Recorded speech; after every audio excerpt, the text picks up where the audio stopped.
কাঁঠালের বিচির ডাল রান্না করব। তার জন্য আমি এখানে কাঁঠালের বিচিগুলোকে ছিলে নিয়েছি। এখন চুলায় একটা প্যান দিয়ে দেব। এখন এখানে আমি কাঁঠালের বিচিগুলো দিয়ে দেব, সাথে কয়েকটি ডিমও দিয়ে দেব। ডিম দিয়ে কাঁঠালের বিচির এই ডালটা অনেক সুন্দর হয়। আমি এখানে ডিমগুলো দিয়ে এটা ঢাকনা দিয়ে এটাকে ঢেকে দিব। দিয়ে এটাকে 10 মিনিটের মতো আমি ভালোভাবে সিদ্ধ করে নিব। এখন এর মধ্যে আমি ঠান্ডা পানি দিয়ে এইগুলোকে ছিলে নিব। আমি এই কাঁঠালের বিচিগুলোকে এভাবে গ্রাইন্ড করে নিয়েছি। তারপর এখানে আমি পানি দিয়ে এগুলোকে ভালোভাবে মিক্স করে নিব।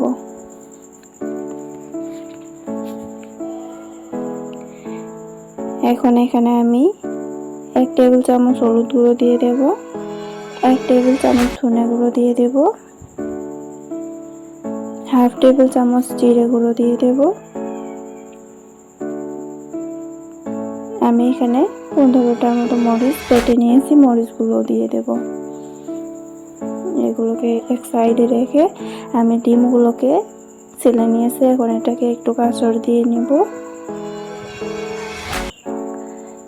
সবগুলোকে আমি আঁচড় দিয়ে নিয়ে এখন এর মধ্যে আমি লবণ দিয়ে দেব, হলুদ গুঁড়ো দিয়ে দেব,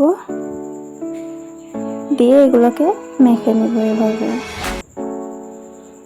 কড়াই আমি সামান্য তেল দিয়ে ডিমগুলোকে এভাবে ভেজে নিব।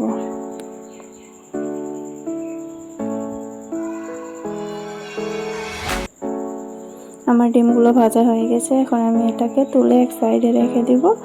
এখানে আমি কড়াই রসুন থেতো করে রেখেছিলাম, রসুন দিয়ে দেব, পেঁয়াজ কুচি দিয়ে দেব,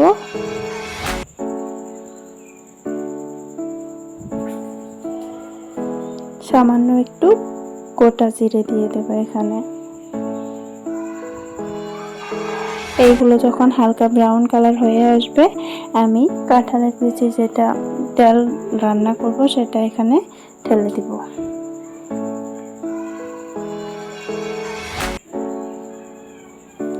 এটাকে আমি ঢেলে দিয়েছি। আমার এখানে ভিডিওটা স্কিপ হয়ে গেছে। যখন আমার ডালটা এভাবে বলক উঠে আসবে, এই পর্যায়ে আমি এখানে ডিম দিয়ে দেব।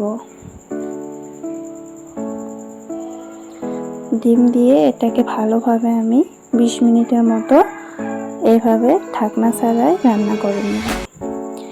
এখানে ঢাকনা দিয়ে দিলে ডালটা পড়ে যাবে, তাই এখানে কোনো রকম ঢাকনা না দিয়ে এভাবে আমি ডালটাকে রান্না করে নেব।